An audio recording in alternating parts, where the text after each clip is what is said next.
lived. I mean, literally from the time I became a Christian at the age of 8 until the age of 42, the first 34 years of my Christian life, I lived in anxiety and frustration, trying to get it right. And not just my spiritual life, but even in just my everyday life. I lived by a list, and I lived by running on my treadmill of accomplishment. That's what I call it. And so, I mean, I had this unrealistic list that I would make every day of what I thought I should get done.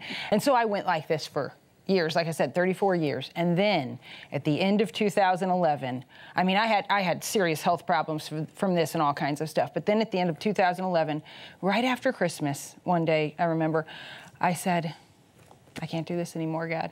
I said, I cannot live the Christian life. I just need serious help. That's what I told him. And that's exactly what he was waiting to hear. He needed me to come to the end of myself, of my trying, and see what I was doing was I was living my life by my own self-efforts. And I began to understand what I was doing later that year when I read Joseph Prince's book, Unmerited Favor. That has been such a blessing in my life, and his teaching and books too. God has used that.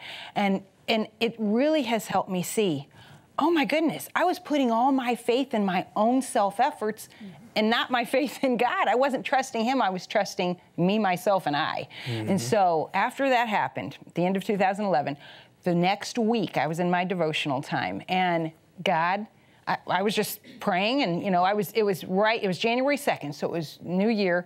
Wasn't a big proponent of New Year's resolutions, but I was actually asking God, is there anything more you want me to accomplish this year? Can you imagine that? I mean, I was already living to, you know, the extent we understand, that it was a ridiculous question to ask, but still, I wanted to do it all right, so I was asking that. And that morning, the love of God swept into the room like a tidal wave. God changed me that day by showing me that I'm okay. I remember going around my house after that and just saying, I'm okay. I'm okay. Yeah.